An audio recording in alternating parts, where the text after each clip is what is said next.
Omega recently launched the Speedmaster Professional Black and White, giving you 3 options now at retail for a steel hand-wound Speedmaster Professional. The question is, which one do you go for?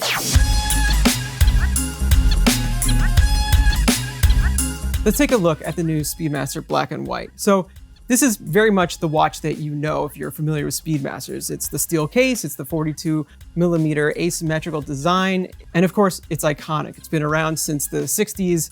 It remains unchanged for a reason. Inside is the coaxial master chronometer 3861 movement, which they put into the Speedmaster Professional line in 2021, making it available across all models. It was a big upgrade to the line, really bringing it up to a modern spec, but keeping the aesthetics and the charm really of the vintage 861 calibers. So what's new with the Speedmaster Black and White? It's a very easy win for a watch enthusiast. You take an iconic chronograph, you give it the panda treatment, and guess what? Everyone's going to smile. What's sort of interesting is that Omega has only really done this for the manual wound professional models, like in limited editions in the past. That makes this watch actually very special by being not special, which is interesting into itself. But the way they executed it isn't just painting the sub-dials white. Rather, they made it a more complicated sort of dial construction, which does veer away from the classic professional dial in some ways, but has some interesting aspects as well. So the dial is a 2-part construction, sort of like a sandwich dial design. The top surface is a high gloss black lacquer, very, very shiny. On the surface beneath that, which you see only through the sub-dials, is a white lacquer, also very shiny. Because of the way they cut those out, you lose some of the sort of scalloping that you have on the sub-dials of the original Speedmaster. One interesting little detail here is that on the inside of that cutout, which you can only really see at an angle, is a rhodium sort of frame, which cleans up the cut a little bit and adds another sort of reflective moment. This watch is quite reflective and blingy. Instead of the pad-printed lume that you'd see on the really traditional Moonwatch, you have applied indices that are rhodium-plated, as well as rhodium-plated hands. That effectively gives them sort of a mirror finish. So altogether, this design is sort of less of the high-contrast Moonwatch that you think of when you think of a Speedmaster, and a little bit more of a dressy, sort of a luxury take on the design. But it also riffs on the white dial format, which they came out with just a couple of years ago as well. So now to look at these watches side by side. First, you have the traditional Speedmaster Moonwatch. You think Speedmaster, this is what's going to come to your head first. In 2021, they overhauled these and they gave them a step dial, which brought back an element to the dial that had been gone since like the late 60s, early 70s, that gives it some of that vintage charm. They sort of answered the enthusiast sort of cry for this watch in 2021 and just brought back a lot of the vintage cues that collectors had been looking for. Dot over 90 on the bezel, for example, or that really pronounced pie pan shape. The dial of the traditional Moonwatch is matte black and features pad-printed lume and white indices all around, as well as white painted hands. It's very high contrast. It really feels like a sport watch and a tool watch. And obviously this was born from the world of racing, but then became famous for its use by NASA. So the story of the Speedmaster that you can really see on this dial is one of function. And to me, that is part of its charm. It's extremely attractive, but it's really an effective chronograph design. Jump forward to 2024, and they released the white dial Speedmaster. This is quite a surprising watch, and in my opinion, a very cool new direction that they took. The white dial is a gloss dial as well, and it features black print and then black applied indices. They sacrifice the amount of lume you have there, but it's still a very high contrast watch. There is lume, but it's sort of limited to little dots around the very edge. If you want a Speedmaster that glows well, you go for the traditional Moonwatch. But what this dial effectively does is make the Speedmaster just feel a lot more modern, but still pays like enough respect to the original Speedmaster. The design is the same, it's just all finishing and coloring, and frankly, it looks really, really cool. So then you get to the new black and white Speedmaster, and to me, there's a couple pros and a couple cons. I'll start with the cons.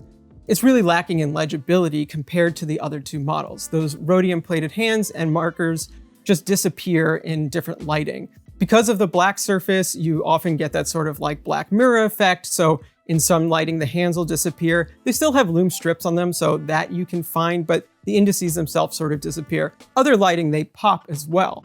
But similarly, the sub-dial hands really actually disappear quite a lot into the white. That actually bothers me a little bit more. I wish they had gone for black hands on the sub-dials, which would have just brought a little bit more of that sporty functionality back. So with that all said, it's really, really attractive. And if you're really just looking for the aesthetic of a Speedmaster, but also something a little bit different, it's going to deliver that and then some. So which one should you get? I think if you're a first-time Speedmaster customer and you want the story, there's only the Moonwatch. There's only ever been the Moonwatch. This is the iconic Speedmaster. It hasn't changed. It's never going to change. It's always going to look great. It's famous for a reason.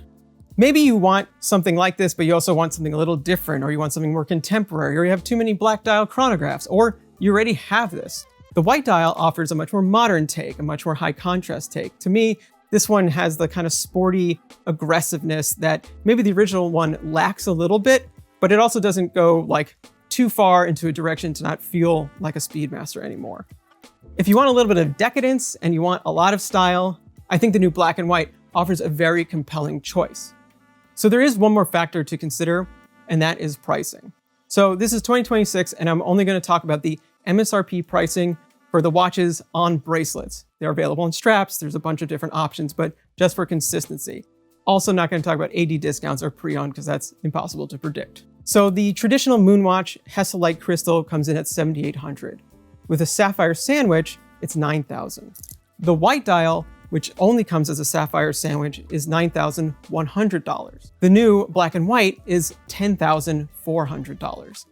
So that's $2,600 more than the Hesselite and, $1,300 more than the white dial. Is it worth the additional price?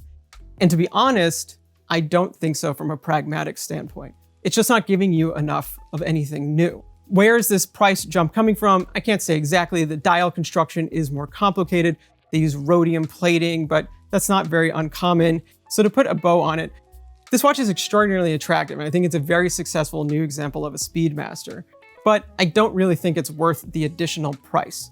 If that doesn't matter to you, so be it. But just speaking purely pragmatically, it actually offers a little bit less in terms of legibility and functionality than the one that's $7,800. But to end on a positive note, I've owned a few Speedmaster Professionals in my day, and I don't actually own one currently. So this was the first time in a while I've gotten to spend some time with a bunch of them, and the charm of these watches is just so hard to describe. It is one of the most exceptional watches. I think, people throw around, you have to own a this or you have to own a that if you're collecting. And I usually think that's BS, but with a Speedmaster, you kind of at least have to try them for a little while. They're available. There's thousands on the market because they've been made since the 1960s. They just fit so well. They just look so good. And frankly, I think I need another one. So that's what I think. I'd love to know from you which of these Speedmasters you'd pick if you were to go into the store today. But priced from $7,800 to $10,400, I want to know if the Speedmaster is still worth it to you. Is it still the sport watch it once was? And if not, what else are you looking at? What are the tool watches that we should be considering in 2026? Thank you so much for watching. If you'd like some more content on Speedmasters, please check out our other videos from over the years. Thanks again.